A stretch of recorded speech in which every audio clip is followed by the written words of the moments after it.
أسمع صوته الحنون لكن حبه في قلبي لا يزول يا رسول الله قلبي يشتاق لم أراك لكن حبي فاق لما تمشي في طرقات زماني اما بعد لكن فاعوذ باللہ من الشیطان الرجیم بسم اللہ الرحمن الرحیم۔ غزوہ خندق کے بارے میں بات چل رہی تھی، ہم کل اس کو ڈسکس کر چکے۔ غزوہ خندق کا کیا بیک گراؤنڈ تھا، کس طرح سے دونوں آرمیز ایک دوسرے کے سامنے آئیں، اور اللہ تعالیٰ نے مسلمانوں کو کس طرح سے اس کے اندر فتح نصیب کی کہ براہ راست کھل کے جنگ بھی نہیں ہوئی، اور آپ علیہ الصلوۃ والسلام کی جو ایک وار اسٹریٹجی تھی وہ کس طرح سے اس نے اتنے بڑے لشکر کو جو ہے وہ ورد اللہ الذین کفروا بغیظہم لم ینالوا خیرا، قرآن نے اس کو یوں بیان کیا کہ اللہ نے ان لشکروں کو اپنے غصے کے ساتھ واپس لوٹا دیا۔ لم ینالوا خیرا، ان کے ہاتھ میں کچھ نہیں آیا جو وہ سوچ کر آئے تھے کہ اب تو بہت بڑی آرمی ہے، کدھر بدر میں 1000، احد میں 3000، یہ تو اب 10,000 کی، اور ایک قبیلہ نہیں، اب کئی قبائل ہیں۔ تو اللہ نے کہا ورد اللہ الذین کفروا بغیظہم لم ینالوا خیرا وکفی اللہ المؤمنین القتال، اللہ مسلمانوں کو جنگ اور قتال کے اندر کافی ہے۔ تو اللہ نے ان کو کس طرح سے الٹے پاؤں واپس لوٹا دیے۔ لم ینالوا خیرا، دے اچیو نتھنگ، کوئی چیز حاصل کیے بغیر وہاں سے واپس لوٹ گئے۔ اب اس پورے غزوے کی تفصیل ہم نے کل دیکھی، اس میں بہت سے درمیان میں اللہ کی طرف سے معجزات بھی ہوئے، جو معجزات ہم آج کچھ ڈسکس کریں گے۔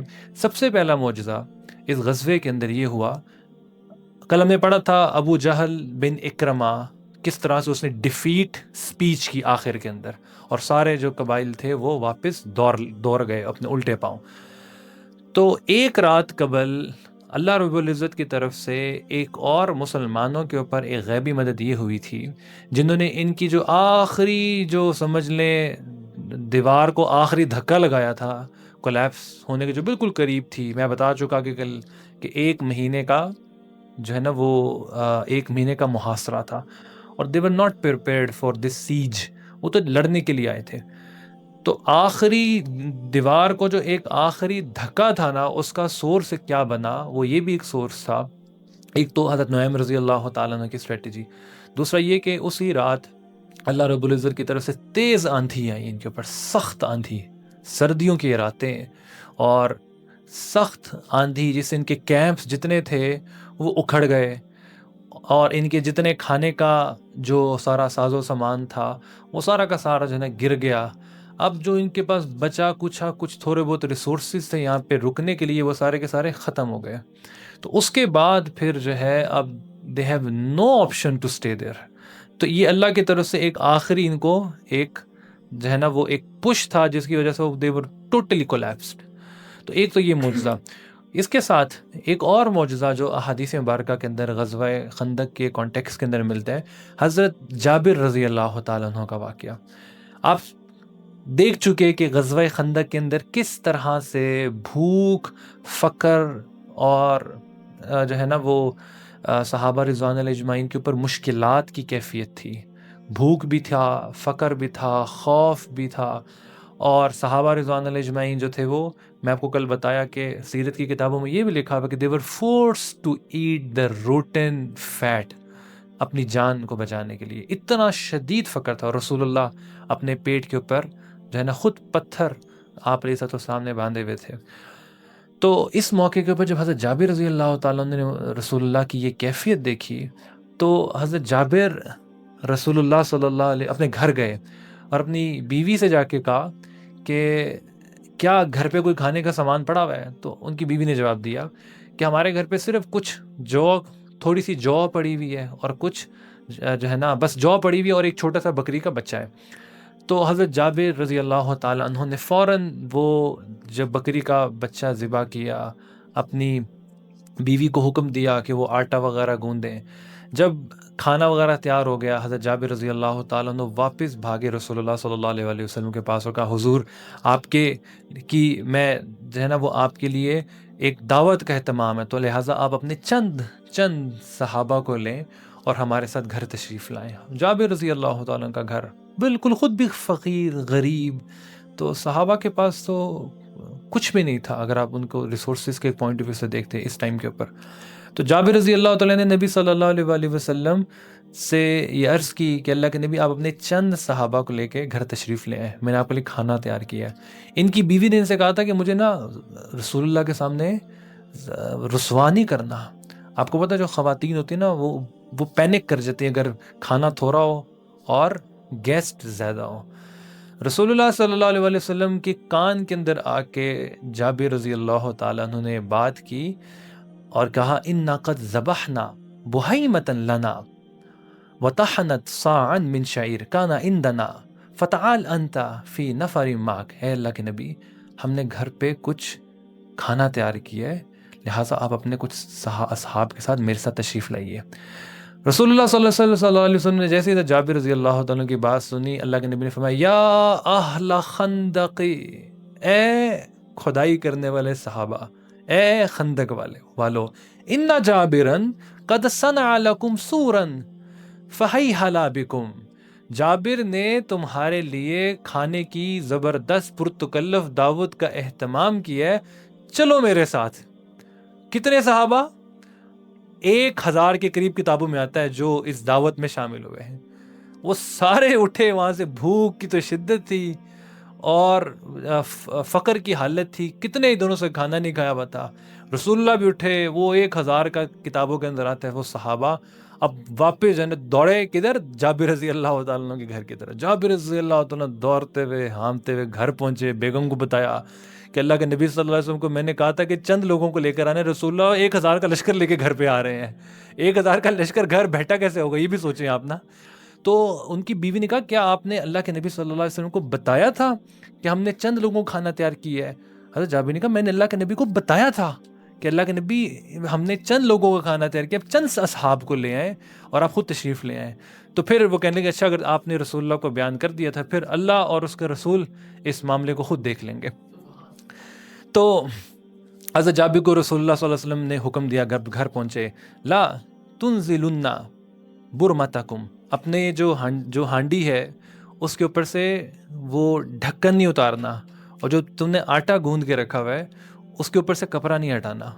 رسول اللہ نے جابر رضی اللہ تعالیٰ عنہ کو کہا. جب سارے صحابہ رسول اللہ صلی اللہ علیہ وسلم خود وہاں پہنچے تو آپ صلی اللہ علیہ وآلہ وسلم نے اپنا لعاب دہن جو تھا اس آٹے کے اندر جو ہے نا وہ ڈالا، اور اپنا لعاب دہن جو تھا، یہ آپ صلی اللہ علیہ وسلم کا جو لعاب تھا یہ ایک معجزہ تھا. آپ پیچھے غزوات میں دیکھ کر آ رہے ہیں کہ ایک صحابی رسول اللہ صلی اللہ علیہ وسلم کے پاس آئے، ان کی آنکھ جو تھی غزوے کے اندر جو ہے نا نکل آئی، تو وہ رسول اللہ صلی اللہ علیہ وسلم کے پاس آئے. اللہ کے نبی صلی اللہ علیہ وسلم نے اس پہ اپنا لعاب دہن لگایا اور ان کے واپس آنکھ کے اوپر رکھا اور وہ ٹھیک ہو گئی. یہ رسول اللہ کا معجزہ تھا. تو یہاں پہ بھی ایک معجزے کا ظہور ہے.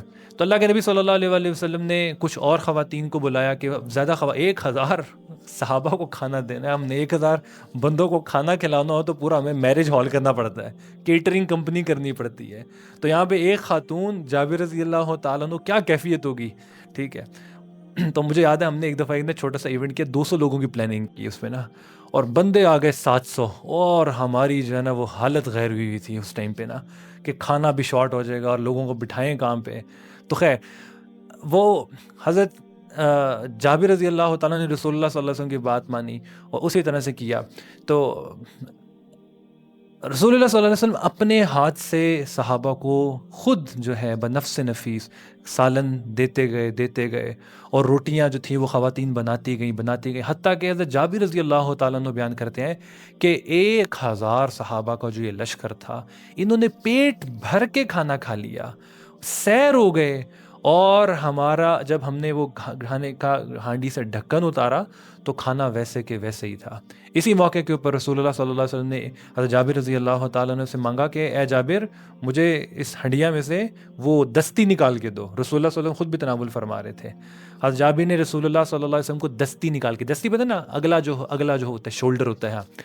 آپ علیہ السلام کو گوشت کے اندر شمائل کے اندر آتا ہے سب سے زیادہ محبوب یہ دستی تھی، بکرے کی جو دستی ہوتی ہے، دستی کا گوشت. تو دعوت کی بات چل رہی تھی، کبھی دعوت ہو تو پھر دستی کا گوشت، آپ دعوت ہو تو دستی کا گوشت. اچھا، تو رسول اللہ صلی اللہ علیہ وسلم کو دستی کا گوشت بہت پسند تھا، تو رسول اللہ صلی اللہ علیہ وسلم نے دوبارہ دستی مانگی، حضرت جابر نے پھر دوبارہ نکال کے رسول اللہ کو دستی دے دی، آپ صلی اللہ علیہ وسلم نے پھر تیسری دفعہ دستی مانگی، تو حضرت جابر نے کہا اللہ کے نبی ایک بکری کی تو 2 ہی دستیاں ہوتی ہیں، تو اللہ کے نبی صلی اللہ علیہ وسلم نے کہا ہے جابر اگر تم مجھے دوبارہ ہنڈیا میں ہاتھ ڈالتے تو اللہ مجھے تب تک کھلاتا رہتا جب تک میں مانگتا رہتا۔ تو اس بھوک اور فقر کے عالم میں حضرت جابر رضی اللہ تعالیٰ عنہ کو اللہ نے ذریعہ بنایا اس مسلمانوں کی دعوت کا، تو معلوم ہوا انسان کا دل بڑا ہونا چاہیے، دسترخوان کے اندر وسعت اللہ خود پیدا کر دیتے ہیں، دل تو بڑا ہو انسان کا، ٹھیک ہے۔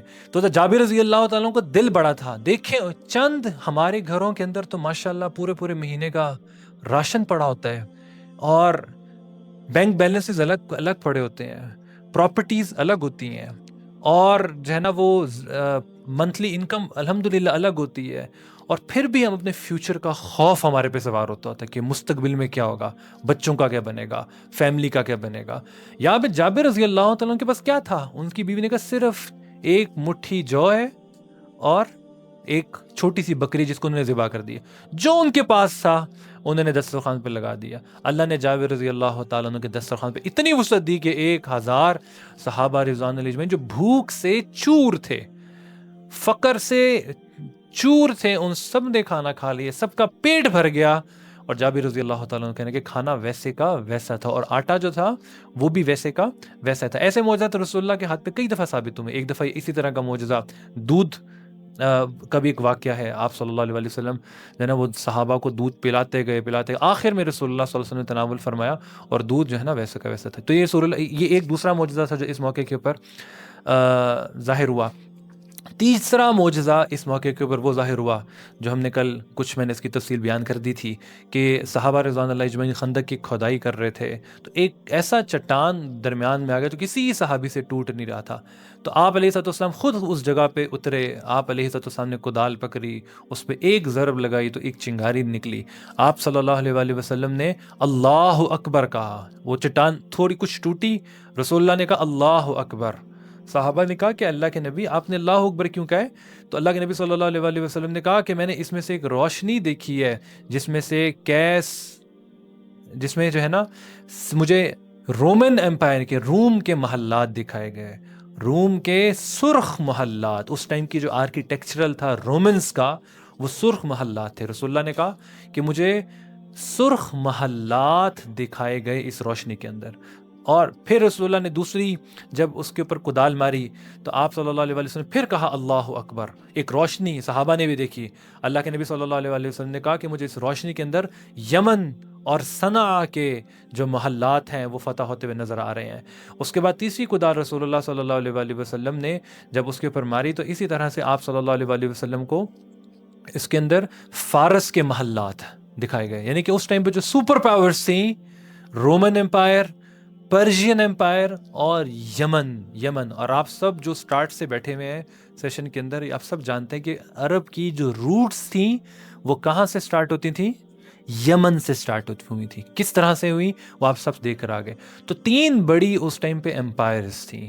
رسول اللہ صلی اللہ علیہ وسلم کو اس موقع پہ جبکہ فقر کی حالت ہے، کھانے کو ہے کچھ نہیں، اس موقع پہ رسول اللہ صلی اللہ علیہ وسلم صحابہ رضوان اللہ اجمعین کو بشارت دے رہے ہیں، کس کی؟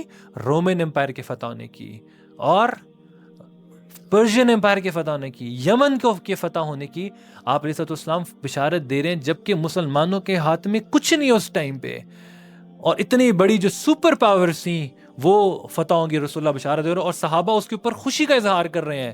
ہاں دیکھیں یہ ریئیکشن، بات ریئیکشنز دو، ایک صحابہ کا ریئیکشن اور ایک منافقین کا ریئیکشن جو ہم کل دیکھ کر رہے ہیں۔ منافقین اس موقع پہ یہی کہنے لگے کہ کھانے کے لیے کوئی پیسے نہیں ہے اور ہم سے وعدے کیے جا رہے ہیں کیس اور کسرا کے محلات کی، ہنستے تھے اس کے اوپر نا کہ دیکھیں جی مسلمانوں کا جو ہے نا وہ خواب دن کی روشنی میں خواب دیکھ رہے ہیں، اس طرح کا وہ کلام کیا کرتے تھے۔ تو سٹیٹمنٹ ایک تھی، ریئیکشن 2 تھے، ایک مسلمانوں کا ریئیکشن تھا اور دوسرا ریئیکشن صحابہ رضوان منافقین کا تھا۔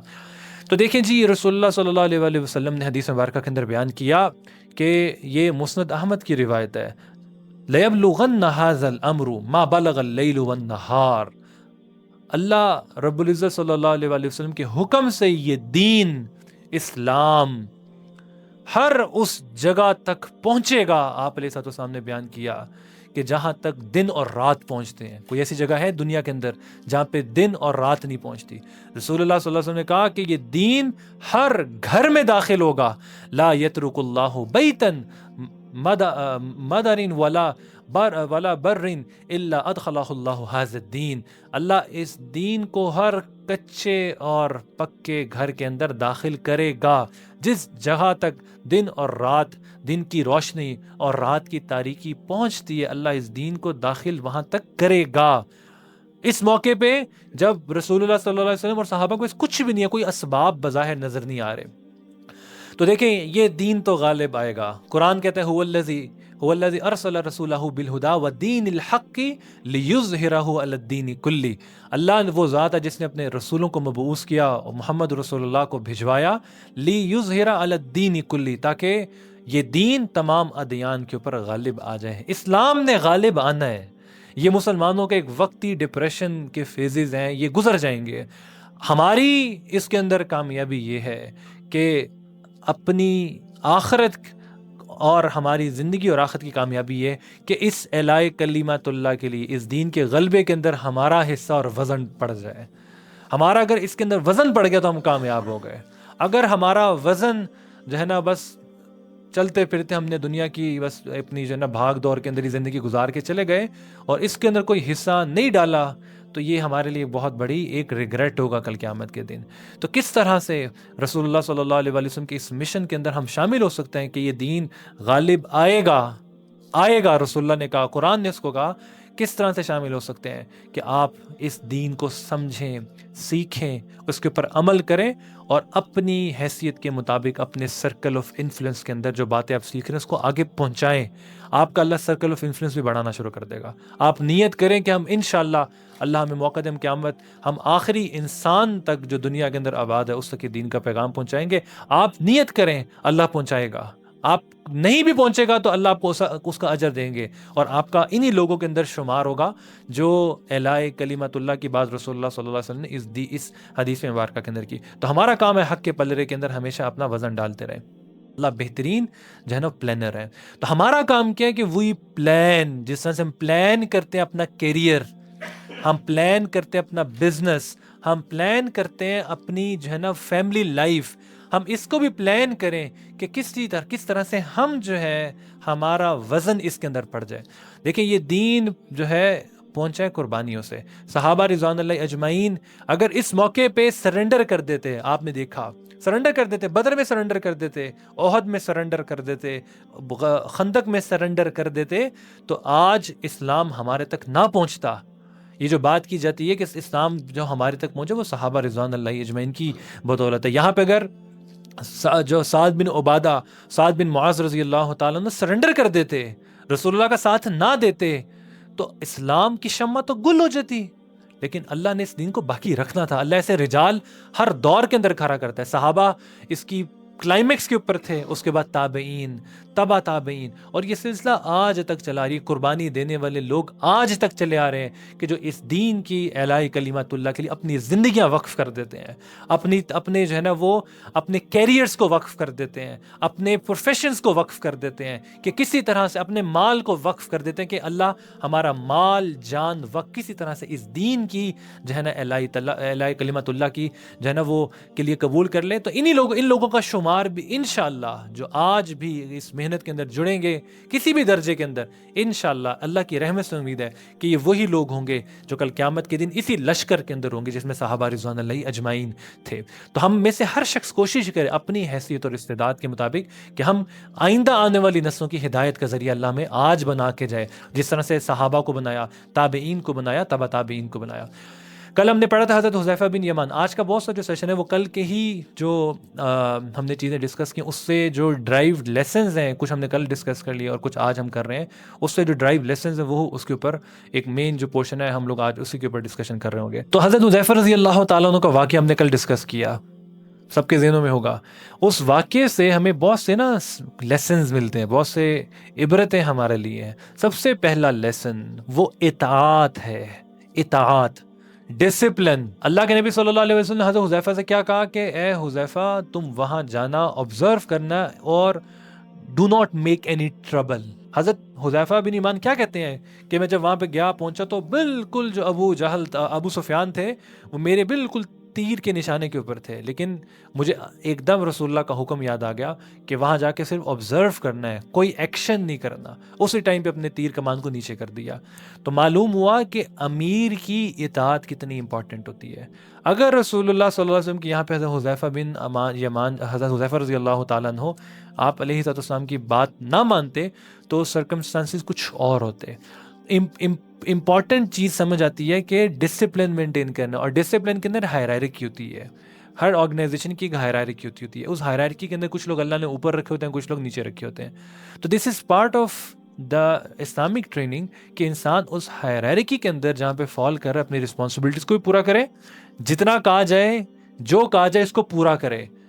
ٹھیک ہے. اگر یہاں پہ حضرت حذیفہ اوور ایفیشینٹ بنتے تو اس کے کانسیکوینسز کچھ اور ہوتے، لیکن جتنا رسول اللہ نے کہا اتنا انہوں نے اس کے اوپر عمل کیا. تو ہمارے لیے امپورٹنٹ لیسن یہی ہے کہ اپنی لائف کے اندر ڈسپلن ہے، یہ جو آپ کو آپ کے بڑوں کی طرف سے انسٹرکشنز ملے اس کو فالو کریں. دوسرا بڑا ایک لیسن اسی واقعے سے ملتا ہے کہ کرامہ. حضرت حذیفہ بن یمان رضی اللہ تعالیٰ عنہ بیان کرتے ہیں، آپ نے واقعہ کا سنا کہ رسول اللہ صلی اللہ علیہ وسلم نے 3 دفعہ کہا وہ صحابہ جو جانثار تھے ایک حکم پہ جان قربان کر دیتے تھے. اس موقع پہ اتنی زیادہ جو ہے نا وہ تکلیف تھی اور مسلمانوں کے اوپر ایسی آزمائش تھی کہ 3 دفعہ کے پکارنے کے باوجود کوئی صحابی کھڑے نہیں ہو، ہمت نہیں تھی کھڑے ہونے کی. حضرت حذیفہ بن یمان کو رسول اللہ نے خود پوائنٹ کیا اور کھڑا ہونے کا کہا، اور پھر ان کی جو ہے اس کے اوپر اپوائنٹمنٹ اور تشکیل کی. حضرت حذیفہ اپنے بارے میں یہاں پہ ایک بات اور بیان کرتے ہیں. وہ کہتے ہیں کہ جیسے ہی میں کھڑا ہوا میرے جسم کے اندر کوئی قوت نہیں تھی، اور میرے جسم کے اندر جو ہے نا بالکل میں ٹھنڈ سے سکڑا ہوا تھا. لیکن جیسے ہی میں نے ایک قدم آگے بڑھایا تو مجھے ایسے محسوس ہوا کہ جیسے ایک پروٹیکشن ہے میرے ارد گرد، اور ایک بالکل میں ایک کوزی جگہ کے اوپر جو ہے نا چل رہا ہوں. ایک تندور ہے جس کے اندر گویا کہ مجھے تپش محسوس ہو رہی ہے اور میں چل رہا ہوں، اور میرے جسم کے اندر ایک دم قوت بھی آ گئی. تو یہ حضرت حذیفہ رضی اللہ تعالی عنہ کے اوپر یہ کرامت تھی. دیکھیں انبیاء کے اوپر ہوتی ہے معجزات ہوتے ہیں، تو معجزات کا ظہور ہوتا ہے، لیکن غیر انبیاء کے اوپر اللہ جس کو چاہتے ہیں جب چاہتے ہیں کہ کرامات کا ظہور ہوتا ہے. اس کا جو ہے نا وہ ثبوت قرآن سے بھی ملتا ہے اور احادیث سے ملتا ہے. تو کرامت جو ہے وہ برحق ہے، لیکن اس کرامت کے جو ہے نا وہ بس انہی کرامتوں کو نہیں ڈسکس کرنا چاہیے. کرامت برحق ہے. کرامت اللہ کسی اپنے اللہ کے نیک بندے کے ہاتھ پہ ظاہر کر دیتے ہیں، جیسے یہاں پہ حضرت صحابی رسول کے ہاتھ پہ کئی صحابہ رضوان اللہ اجمعین کے ہاتھ پہ کئی کرامات ظاہر ہوئی. دس از ون آف دیم. تو یہاں سے یہ ایک لیسن بھی ملتا ہے. تیسرا ایک سبق ملتا ہے کہ ایک مسلمان کو he should be intelligent, he should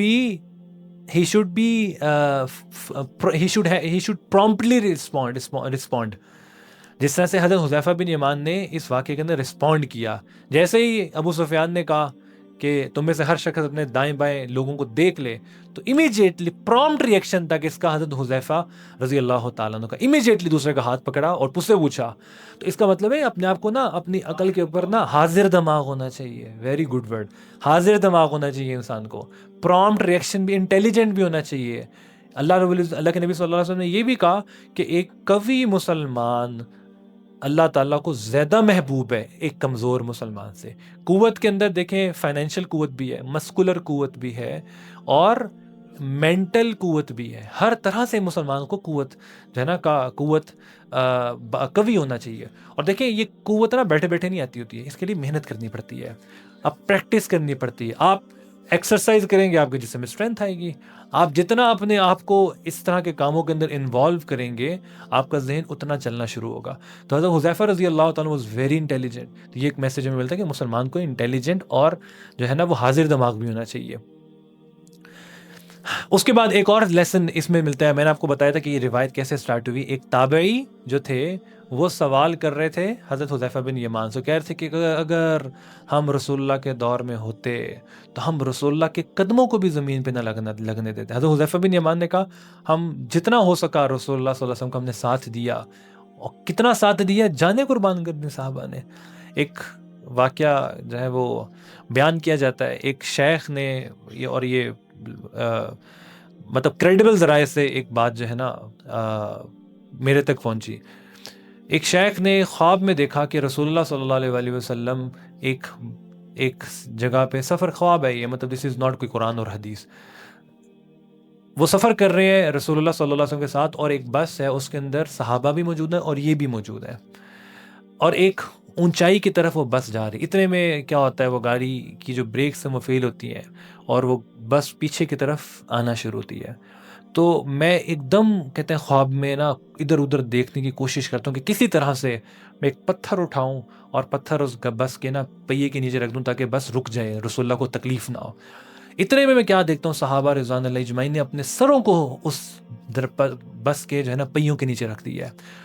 reality یہی تھی، صحابہ رضوان اللہ اجمعین نے اپنے تو جانیں قربان کر دی اللہ کے نبی صلی اللہ علیہ وسلم کے ایک حکم کے اوپر، ماں باپ قربان کر دی، تجارتیں قربان کر دی، اپنی زندگیاں قربان کر دی.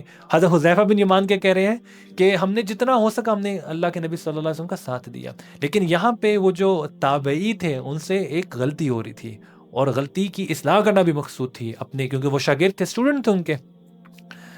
تو یہاں پہ حضرت وہ جو تابعی تھے وہ کیا کہہ رہے تھے کہ اگر ہم ہوتے تو ہم یہ کر دیتے، ہم وہ کرتے، وہ تھوریٹیکل تھا سارا. تو دیر از یہاں پہ ایک لیسن ملتا ہے کہ there is a difference between theory and practical. زبان سے بہت کچھ کہنا، آج بہت سے لوگ یہ کہتے ہیں کہ جی کاش ہم نبی صلی اللہ علیہ وآلہ وسلم کے دور کے اندر ہوتے، اور ایسی نعتیں بھی لکھ دیتے ہیں بعض لوگ نا. یہ بہت بڑا کلام ہے. ممکن اللہ نے ہمیں جس جگہ پہ رکھا ہے نا وی ڈیزرو اٹ. اگر ہم ممکن ہے اس دور کے اندر ہوتے تو دیر از اے پروبیبلٹی ہم منافق ہوتے ہیں، ہم کافر ہوتے ہیں، کتنی بڑی آزمائش ہوتی. وہ صحابہ تھے، ڈڈ دے ڈیزرو اٹ. ایسی باتیں نہیں کہنی چاہیے کہ کاش ہم بھی ہوتے. ہاں ایک دل کے اندر حسرت تو آتی ہے، ایک ایمان والے کے دل میں حسرت ہونی چاہیے کہ رسول اللہ صلی اللہ علیہ وسلم کا ہمیں ساتھ نصیب ہو، تو اللہ سے آخرت میں رسول اللہ کا ساتھ مانگے. تو ایسا کلام نہیں کرنا چاہیے. یہ بھی یہاں سے سبق ملتا ہے اس روایت سے. اگلا سبق یہ ملتا ہے اسی حضرت حذیفہ رضی اللہ تعالیٰ عنہ کی روایت سے کہ آپ صلی اللہ علیہ وآلہ وسلم کا اپنے اصحاب کے ساتھ کتنا خوبصورت تعلق تھا. جب حذیفہ بن یمان واپس آئے رسول اللہ کے حجرے کے اندر، رسول اللہ نماز پڑھ رہے تھے، آپ علیہ السلام نے اپنی چادر حضرت حذیفہ رضی اللہ تعالیٰ عنہ پہ ڈال دی سردی کی وجہ سے. اور حضرت حذیفہ بن یمان روایت کے اندر یہ بھی آتا ہے کہ آپ علیہ السلام کے حجرے میں ہی سو گئے، بعد میں حجرے میں ہی سو گئے. نماز کے لیے رسول اللہ صلی اللہ علیہ وآلہ وسلم نے حضرت حذیفہ بن یمان کو اٹھایا اور محبت سے مخاطب کر کے کہا، کم یا نومان، اٹھ اے، جسے ہم کہتے ہیں نا گھوڑے بیچ کر سونے والے، اٹھ. یعنی حذیفہ رضی اللہ تعالیٰ عنہ کو، حذیفہ رضی اللہ عنہ جو ہے نا وہ گھوڑے بیچ کر سو رہے تھے، تو رسول اللہ صلی اللہ علیہ وسلم نے کہا حذیفہ اٹھو، نماز کا وقت ہو چکا ہوا ہے.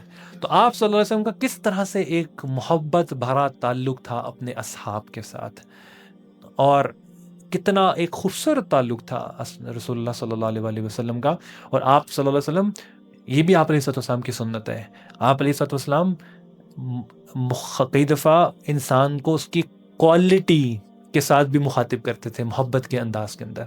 جس طرح سے حضرت اسامہ رضی اللہ تعالیٰ عنہ کے بارے میں شاید آتا ہے، ہاں نہیں، حضرت اسامہ کے بھائی عمیر رضی اللہ تعالیٰ عنہ کے بارے میں آتا ہے، رسول اللہ صلی اللہ علیہ وسلم ان کو مخاطب کر کے کہتے ہیں، یا ابا عمیر ما فعل النغیر.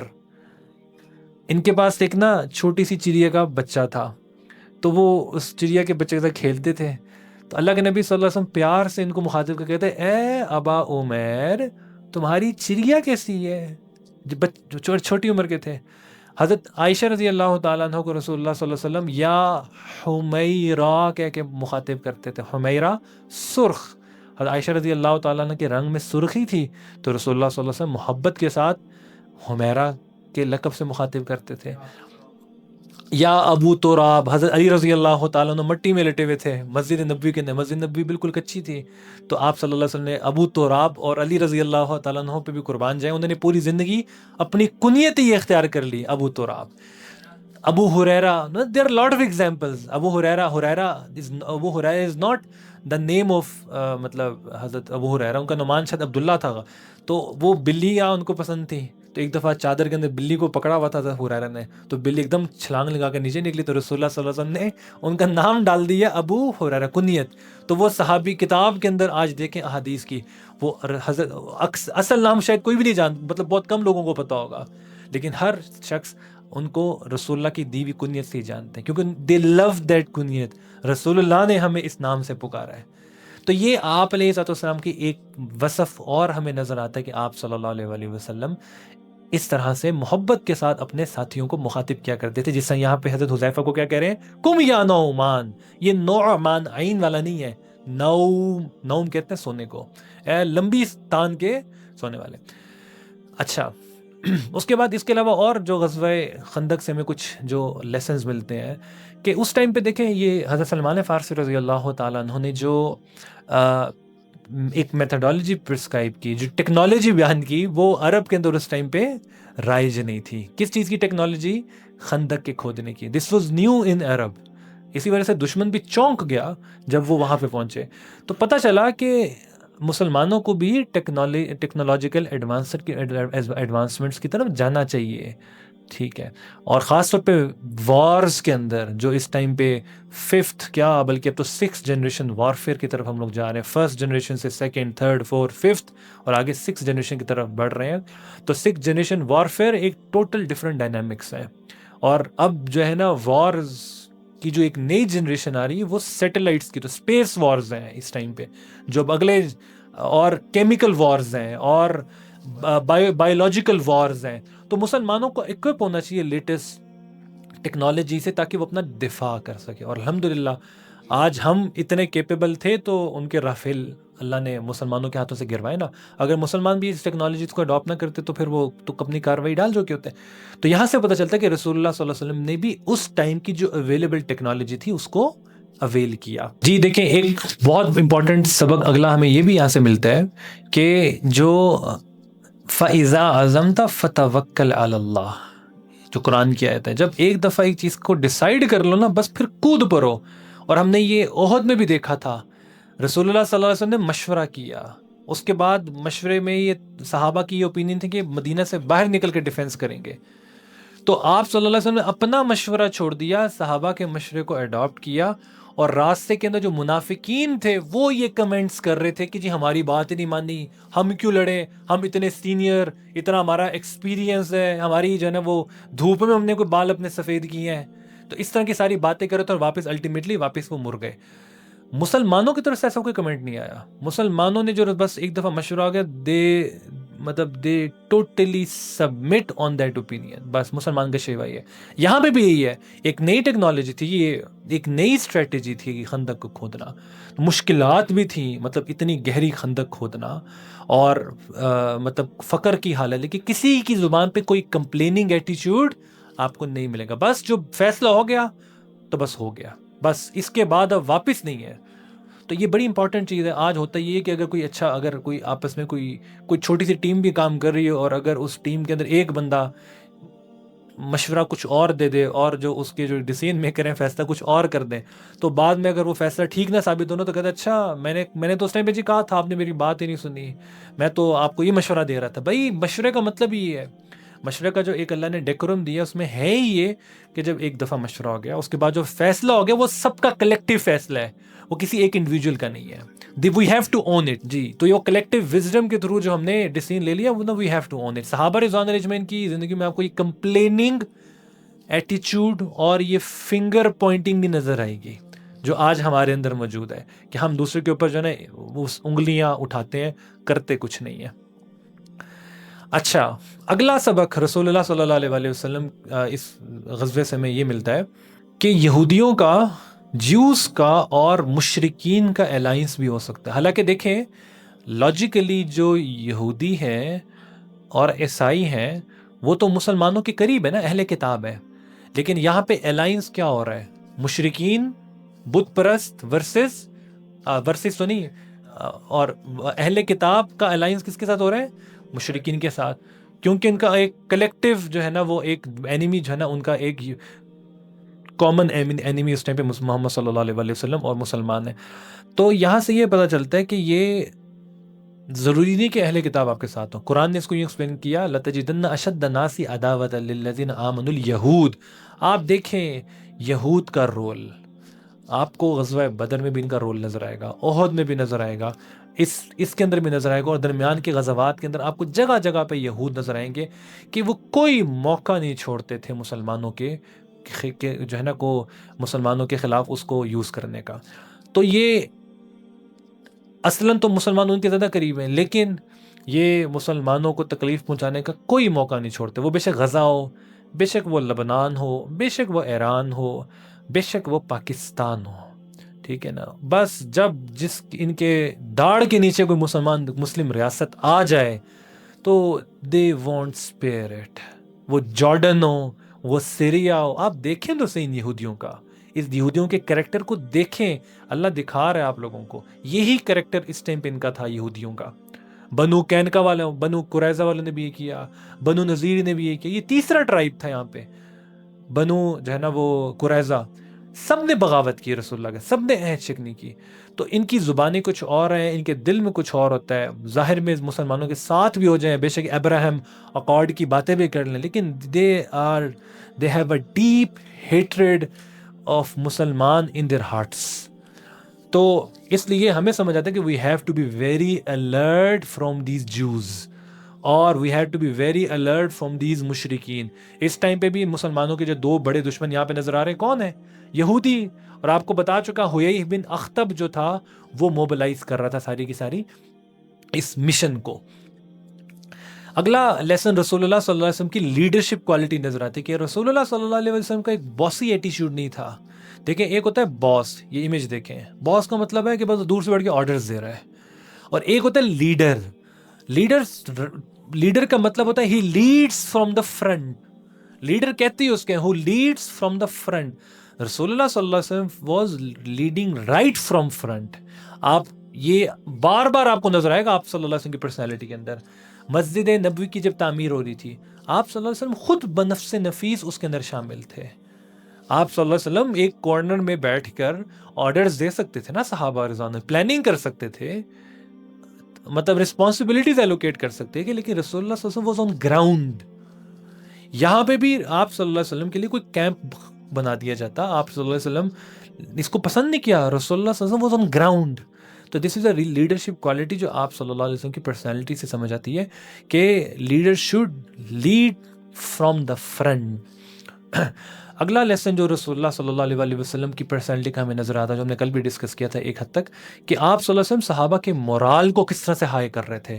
جب صحابہ اس مشکلات کے اندر وہ خندق کو کھود رہے تھے, رسول اللہ صلی اللہ علیہ وسلم ان کے پاس آتے, ان کے لیے دعا کرتے, اللہم ان العیش عیش الآخرہ فاغفر للانصار والمہاجرین, اے والمہاجر, اے اللہ جو اصل دنیا کی اصل جو زندگی کی لذت ہے وہ تو آخرت کے اندر ہے, اے اللہ مہاجرین اور انصار کے سارے گناہوں کو معاف کر دے. اس کے اوپر صحابہ کے مورال اور ہائی ہوتا, اور وہ کہتے ہیں نحن الذی بایعوا محمدا علی الجہاد ما بقینا احدا, ہم وہ لوگ ہیں جو محمد رسول اللہ صلی اللہ علیہ وسلم کے ہاتھ کے اوپر بیعت کر چکے ہیں. کس چیز کی بیعت؟ علی الموت.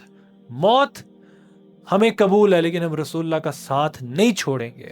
تو یہ صحابہ کا مورال تھا, اور یہ آپ کو بار بار پچھلے غزوات میں بھی نظر آیا, احد میں نظر بھی آیا, بدر میں بھی نظر آیا.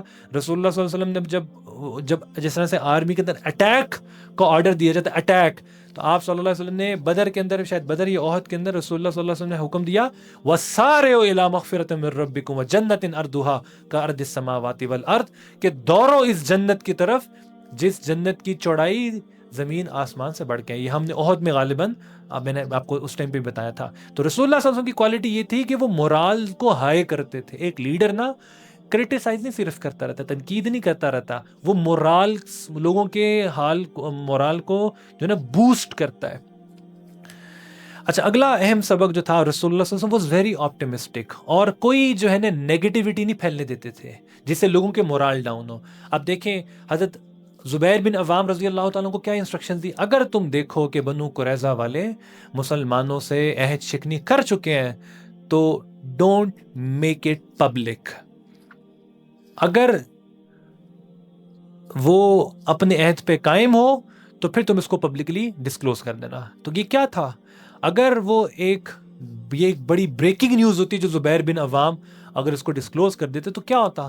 صحابہ رضوان اللہ اجمعین کے مورال ڈاؤن ہو جاتے, ایک کیوس پیدا ہوتا. تو اللہ کے نبی صلی اللہ علیہ وسلم نے اس چیز کو پسند نہیں کیا کہ مسلمانوں کی صفوں کے اندر ڈی موٹیویشن کو جو ہے نا داخل کیا جائے, مورال کو ڈاؤن کیا جائے. آج ہماری جو ہے نا ٹوٹل میڈیا اسی کے اوپر کام کر رہا ہے کہ بس مسلمانوں کو جو ہے نا ہر حال میں نا وہ ایک ان کے مورال کو ڈاؤن, کوئی اچھی خبر نہیں ہے. وہ اپنی بریکنگ نیوز کے چکر میں, کوئی بریکنگ نیوز نہیں بھی ہوتی, زبردستی اس کو بریک کرنا اسٹارٹ کر دیتے ہیں. اور وہ مجھے یاد ہے آج سے کوئی 10-12 سال پہلے جب یہ نئی ٹکٹس کا دور سٹارٹ ہوا تھا تو کوئی بڑی نیوز آتی تھی نا, کوئی اللہ نہ کرے کوئی دھماکہ ہو جاتا تھا تو پھر وہ لال جو ہے نا وہ ٹکٹس چلتی تھی بریکنگ نیوز کی. اب تو ہر خبر ہی جو ہے نا ہر 5 منٹ کے بعد ایک بریکنگ نیوز آ رہی ہوتی ہے اور وہ ہر چیز ہی وہ لال ٹکٹوں میں دکھا رہے ہوتے ہیں جی, ہر موقع پہ الرٹ ہے, کوئی چنگی خبر نہیں ہے. ٹھیک ہے نا.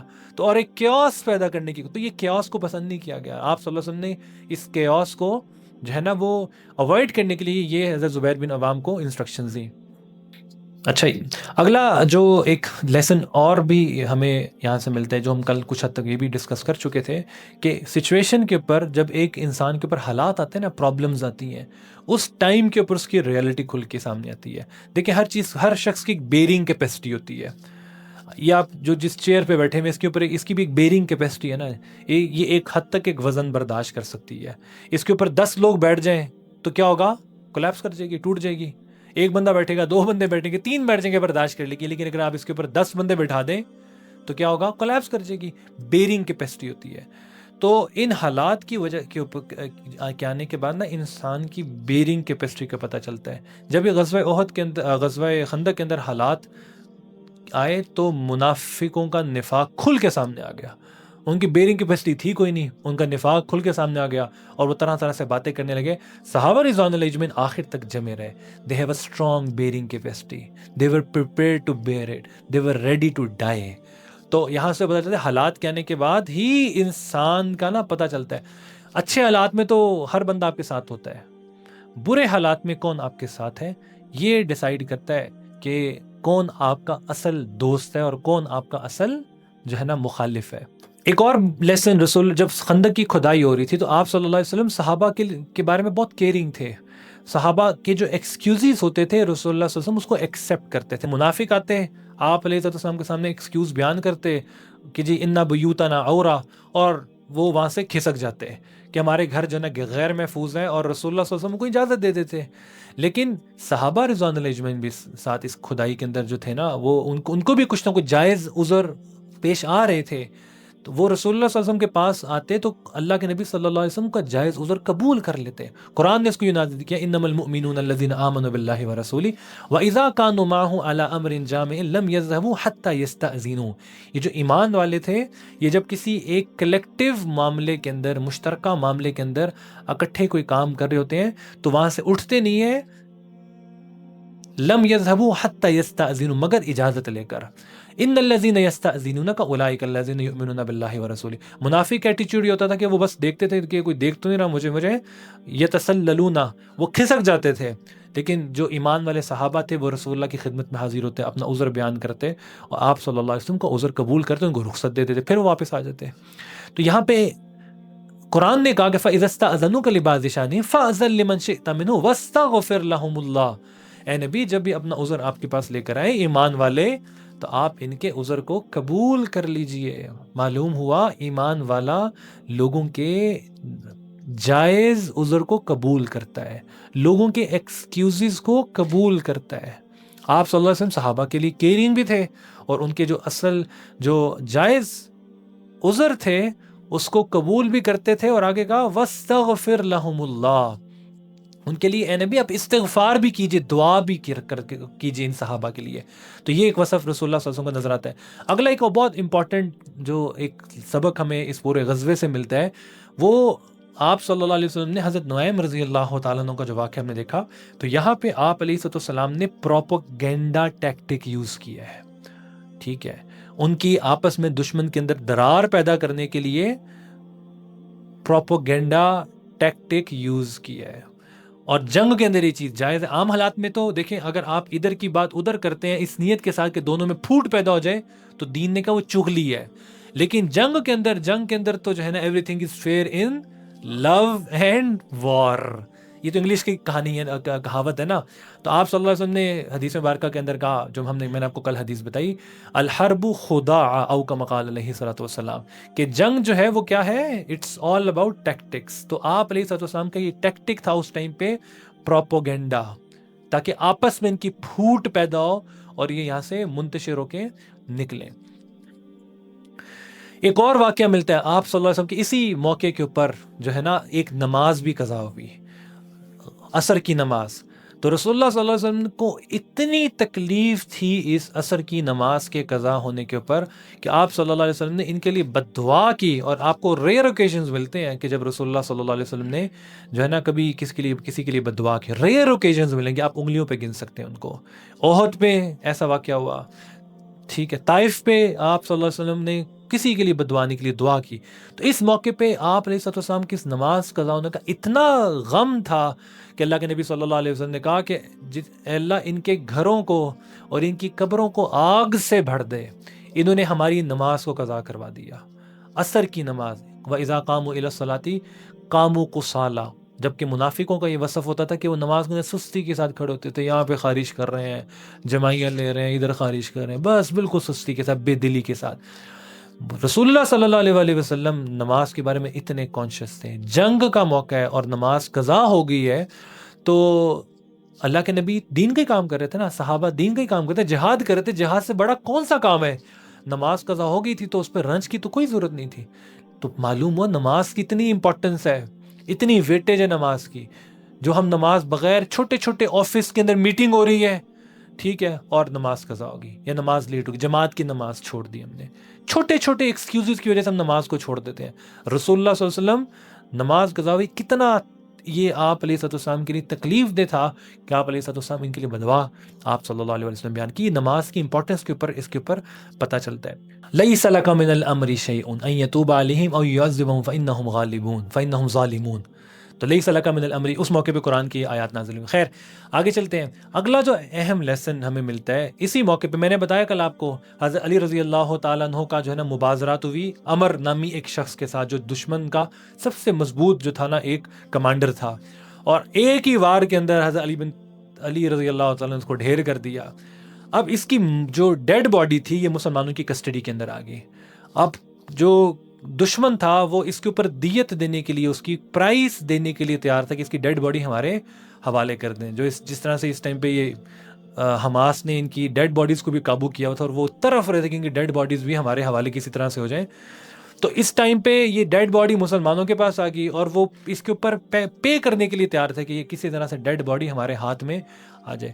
اللہ کے نبی صلی اللہ علیہ وآلہ وسلم نے یہ پیسے لینے سے انکار کر دیا, اور کہا کہ یہ جو انما المشرکون نجس, جو مشرک ہے وہ نجس ہوتا ہے, ناپاک ہوتا ہے. تو اللہ کے نبی صلی اللہ علیہ وسلم نے کہا یہ نجس ہے, اس سے جو حاصل ہونے والے آمدن ہوگی وہ بھی ناپاک ہوگی اور حرام ہوگی. اس موقع پہ بھی جب فقر کی شدید کیفیت ہے, اس موقع پہ بھی رسول اللہ اور صحابہ رضوان اللہ اجمعین حلال اور حرام کے جو ہے نا وہ کی تمیز نہیں بھول رہے ہیں. جبکہ آج ہماری سوسائٹی کے اندر ایک کلرک بھی جو ہے اپرچونٹی ملنے کے اوپر حلال اور حرام کو جو ہے نا بھول جاتا ہے. ایک آفیسر بھی, ایک جو ہے نا بڑے درجے کا جو ہے نا ایک گورنمنٹ آفیشل بھی رشوتیں لے رہا ہے, حرام کھا رہا ہے. صحابہ رضوان اللہ اجمعین کی یہ شان یہاں پہ نظر آتی ہے کہ ان کے لیے اصل حلال تھا, حلال کی امپورٹنس تھی. پیسے لے لیتے کیا تھا, کچھ مسلمانوں کے کام آ جاتے ہیں, لیکن اللہ کے نبی صلی اللہ علیہ وسلم اس موقع پہ جب ضرورت تھی مسلمانوں کو, آپ علیہ السلام نے صحابہ کو روک دیا اور صحابہ رک گئے. صحابہ کے بارے میں آتا ہے کہ صحابہ حلال حرام کے, صحابہ رضوان اللہ اجمعین حرام کا ایک لقمہ اس سے بچنے کے لیے کئی موقعوں کے اوپر حلال کے 100 لقمے چھوڑ دیتے تھے, مشتبہ مال کے, کہ کہیں غلطی سے ہمارے منہ میں حرام کا لقمہ نہ چلا جائے. اور آج ہم بینکس کے اندر جو ہے نا ہم نے سیونگ اکاؤنٹس کھلوائے ہوئے ہیں, اور انشورنس کے جو ہے نا وہ ہمارے پلانز ہیں, لائف انشورنس, اور جو ہے نا وہ پتہ نہیں کون کون سے انشورنس جو ہم نے کروائی ہوتی ہے. بینکس کے اندر ہم لوگ ڈیل کر رہے ہیں, انٹرسٹ کے اندر ڈیل کر رہے ہیں, قومی بچت کون سی قومی بچت ہے؟ یہ تو حرامی بچت ہے صرف، ٹھیک ہے نا. تو یہ قومی بچت نہیں، یہ حرام کی بچت ہے. اس حرام کی بچت کے پیچھے اپنا ایمان نہ بیچیں. بزنس جو ہے نا، ہم خود مسلمان ہو چکے ہوئے ہیں لیکن ہمارے کاروبار نہیں مسلمان ہوئے ہیں. اپنے کاروبار کو مسلمان کریں. صحابہ اس موقع کے اوپر حلال اور حرام کی اتنی جو ہے نا وہ فکر کر رہے تھے. اگلا اہم سبق، رسول اللہ صلی اللہ علیہ وسلم اپنی آرمی اور اپنے جو سارے لوگ صحابہ تھے ان کو مینٹل ایز میں رکھتے تھے. ان کو فضول کا ان کے اوپر پریشر نہیں ڈالتے تھے. یہاں پہ آپ علیہ السلام نے صحابہ رضوان اجمعین کی جو فیملیز تھیں انہیں قلعے کے اندر بند کیا، میں آپ کو کل بتا چکا، تاکہ یہ کنسنٹریشن کے ساتھ جو ہے نا کام کر سکیں. اگر ان کے ذہنوں کے اندر وہی ہوگا کہ ہماری فیملیز پتہ نہیں ان کا کیا بنے گا، ان کے اوپر کوئی دشمن حملہ نہ کر دے، تو ایز آف مائنڈ جب انسان کو میسر نہ تو وہ اس کی پرفارمنس جو ہے نا متاثر کرتی ہے. تو آپ علیہ السلام نے صحابہ رضوان اللہ اجمعین کو یہاں پہ ایز آف مائنڈ پرووائڈ کیا تاکہ وہ فوکسڈ ہو کے ان کی جو ٹوٹل اٹینشن ہے وہ غزوے کی طرف وہ ہو سکے، فل اٹینشن وہاں پہ ان کی متوجہ ہو سکے. اچھا، اب یہاں پہ ایک اور واقعہ سیرت کی کتابوں کے اندر موجود ہے. جو یہ قلعہ تھا اس میں مسلمانوں کی تمام خواتین اور بچے محصور تھے. حضرت صفیہ رضی اللہ تعالی عنہ جو رسول اللہ صلی اللہ علیہ وسلم کی پھپھی بھی ہیں، وہ بھی یہاں پہ تھیں تمام عورتوں اور بچوں کے ساتھ. بنو قریظہ والے، ٹھیک ہے نا، چونکہ وہ فیصلہ کر چکے ہوئے تھے کہ مسلمانوں کی مخالفت ہم نے کرنی ہے، عہد شکنی کرنی ہے، تو انہوں نے اپنا ایک جاسوس بھجوایا اس قلعے کے ارد گرد دیکھنے کے لیے کہ ہم یہ ایزی ٹارگیٹ ہے ان کے لیے نا، عورتیں اور بچے. آج بھی ان کے لیے ایزی ٹارگیٹ یہی ہے. آپ دیکھیں 70-80 ہزار جو غزہ کے اندر شہید ہوئے ہیں اس میں سے میجورٹی بچے اور عورتیں ہیں. لبنان کے اندر دیکھیں جب ریسنٹ اٹیکس ہو رہے ہیں اس کے اندر جو ہے نا وہ جو اکثر بڑی تعداد ہے وہ کس کی ہے؟ بچوں کی اور بڑوں کی ہے. یہی ان کی گندی خصلت اس ٹائم پہ بھی موجود تھی. انہوں نے کہا کہ یہ ہمارے لیے ایزی ٹارگیٹ ہے. مسلمانوں کا فوکس ادھر تھا، کم پروٹیکشن تھی، ٹھیک ہے نا. مسلمانوں کا فوکس خندق کی طرف تھا، ٹائم لائن شارٹ تھی، وہاں سے وہ عامر میں آ رہی. انہوں نے کہا کہ دس از دا یہ ویکنس ہے، یہ ویک پوائنٹ انہوں نے آئیڈینٹیفائی کر لیا نا کہ یہ ویک پوائنٹ ہے، یہاں پہ مسلمانوں کو اٹیک کرتے ہیں. تو انہوں نے اپنا ایک جاسوس بھیجوایا کہ اس کا ذرا اسیسمنٹ کریں کہ یہ تو ہمارے لیے بڑا ایزی ٹارگیٹ ہے. تو وہ حضرت صفیہ رضی اللہ تعالیٰ جو رسول اللہ کی پھپھی تھیں، انہوں نے جب اس جاسوس یہودی کو آتے ہوئے دیکھا اس قلعے کے پاس، وہ اس قلعے سے باہر نکلی، اتری، اور ان کے ہاتھ میں وہ تھا یہ خیمہ جس سے گاڑتے ہیں، ایک سریا نما کوئی چیز ہوتی تھی. تو حضرت صفیہ رضی اللہ تعالیٰ عنہ نے اس یہودی کو قتل کر دیا اس سریے سے. یہ اس دور کی عورتیں تھیں، اتنا دفاع رسول اللہ کے خاندان کی تھی، آپ علیہ السلام کی پھپھی تھیں، جس سے ان بنو قریظہ والوں کو یہ میسج ملا کہ مسلمانوں نے کوئی پروٹیکشن میں کوئی نہ یہاں پہ بھی نہ لوگوں کو تعینات کیا ہوا ہے، تو ہم یہاں پہ یہ ہمارے لیے ایزی ٹارگیٹ نہیں ہے. تو یہ عورتیں تھیں اس دور کی، ٹھیک ہے. آپ کو غزوات کے اندر یہ بھی نظر آئے گا کہ عورت احد کے اندر آپ کو نے، بلکہ میں آپ کو بتا کر آ چکا ہوں، ایک صحابیہ جو تھی رسول اللہ صلی اللہ علیہ وسلم کا دفاع کر رہی تھی پورے پردے کے اندر، گھڑ سواری بھی کر رہی تھی، مسلمانوں کے لشکر کے اندر جو ہے نا وہ ساتھ بھی دے رہی تھی. تو یہ ہم نے عہد کے اندر بھی دیکھا. تو یہاں پہ یہ مسلمان عورتوں کا بھی ایک رول نظر آتا ہے. They should also be strong enough کہ وہ اپنا کچھ حد تک دفاع کر سکیں، جس سے حضرت صفیہ رضی اللہ تعالیٰ انہوں نے پوری اس ٹائم کی جو کمیونٹی کی مسلم عورتیں تھیں ان کا دفاع اور ڈیفینس کیا. اور اس سے بنو قریظہ والوں کو ایک بڑا کلیئر میسج مل گیا کہ ہم یہ ہمارے لیے ایزی ٹارگیٹ نہیں ہے. اچھا، یہ کچھ اہم سبق تھے جو ہمیں اس پورے غزوہ احزاب، بڑے امپورٹنٹ. دیکھیں آپ اس میں سے لیسنز ڈرا کرنا سٹارٹ کریں تو آپ نہ پوری رات گزار سکتے ہیں، بلکہ پوری رات کیا اس میں یہ عبرتیں ہیں ہمارے لیے ہماری ایک مسلم پرسنالٹی کیسی ہونی چاہیے. ہم نے سیرت کے سٹارٹ کے اندر پڑھا تھا کہ سیرت کو پڑھنے سے ایک بینیفٹ کیا ملتا ہے کہ ایک مسلم آئیڈینٹی اسٹیبلش ہوتی ہے. مسلمان کی پرسنالٹی کیسی ہونی چاہیے، یہ غزوات سے نظر آتا ہے کہ رسول اللہ کی پرسنالٹی کیسی تھی. ایک مسلمان اگر لیڈرشپ رول کے اوپر ہے تو اس کی پرسنالٹی کیسی ہونی چاہیے. اگر وہ ہاؤس اپنے گھر کا لیڈر ہے اور اس کی اپنے گھر والوں کے ساتھ کیا اس کا رویہ ہونا چاہیے. یہ پوری زندگی کے اندر آپ کو رسول اللہ کے نظر آئے گا کہ آپ صلی اللہ علیہ وآلہ وسلم کس رول کے اندر کس طرح کے تھے. یہ سیرت کی ایک جو ہے نا جھلک، ایک صفحہ اس کے اوپر دلالت کرتا ہے. اور ہمارا سیرت کا مین فوکس بھی یہ ہے کہ ہم واقعات اور پلس اس سے حاصل ہونے والے جو لیسنز اور ہمارے لیے عبرتیں ہیں اس کو ہم سیکھ کر اپنی زندگی میں لے کر آ سکیں. اچھا، آگے کچھ آیات جو اس کانٹیکس کے اندر نازل ہوئی، کچھ آیات ہم نے کل دیکھ لی تھیں اور کچھ آیات ہم آج دیکھ رہے ہیں.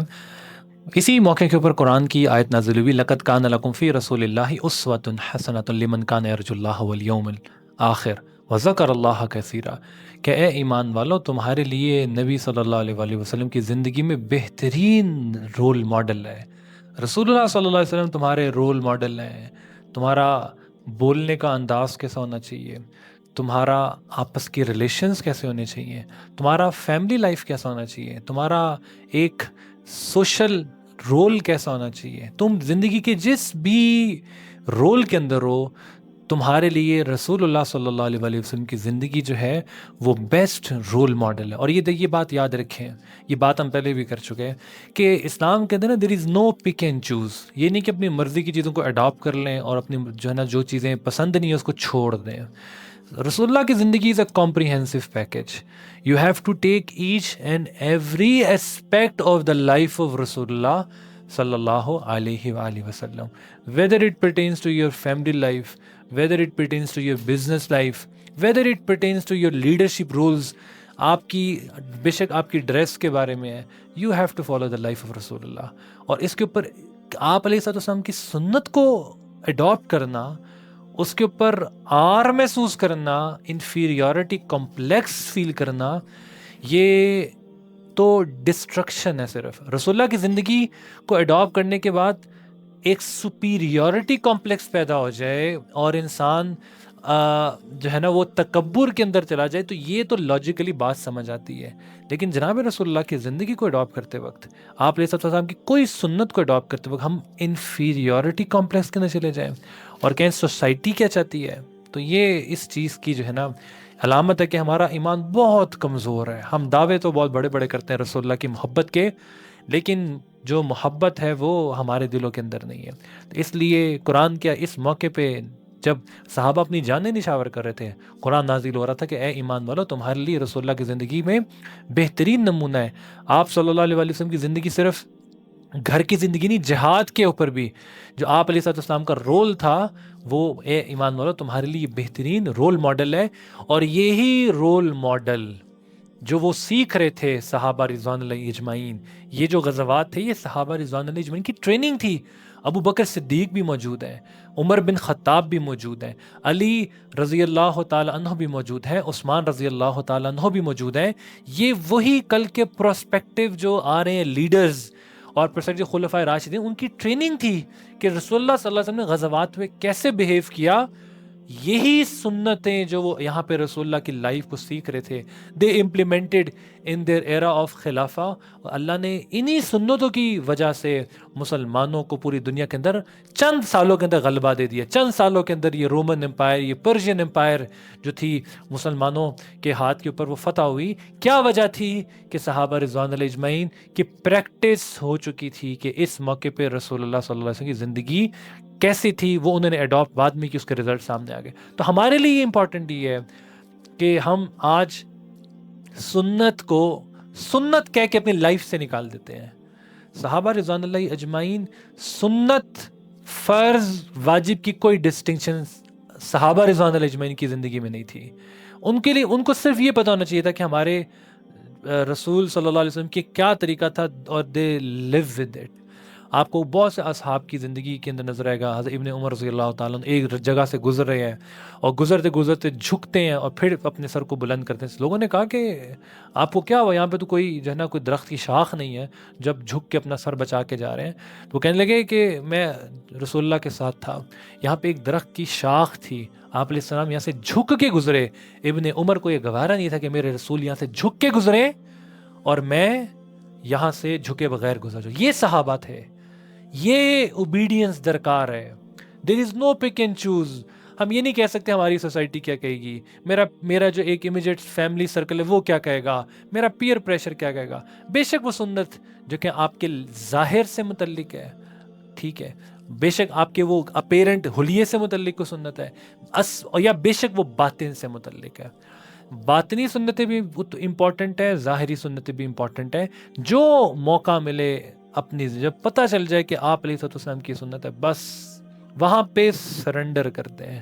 کل قیامت کے دن جب ہم قبر میں جب ہم دیکھیں، قبر میں جب رکھے جائیں گے نا، قبر میں جب ہم رکھے جائیں گے تو رسول اللہ کا چہرہ دکھایا جائے گا، حدیث میں بھی آتا ہے، پوچھا جائے گا کہ تمہارا کیا خیال ہے اس شخص کے بارے میں، کون ہے یہ، کون ہے؟ تو جس نے رسول اللہ کو کی سنتوں پہ عمل کیا ہوگا وہ کہے گا یہ تو میرے محبوب اور میرے رسول صلی اللہ علیہ وسلم۔ جنہوں نے سنتوں پہ عمل نہیں کیا ہوگا نا، بے شک بڑے بڑے نعرے لگائے ہوں گے، لیکن اس موقع پہ وہ پہچان نہیں سکیں گے رسول اللہ کو۔ تو اس لیے رسول اللہ کی شکل کے اندر قبر میں اتریں، ٹھیک ہے نا، رسول اللہ کی شکل کے ساتھ قبر میں اتریں، یہ بہت بڑا اعزاز ہے۔ اس لیے رسول اللہ کی سنت کے اوپر بس اپنی ہر چیز کو قربان کرتے ہیں۔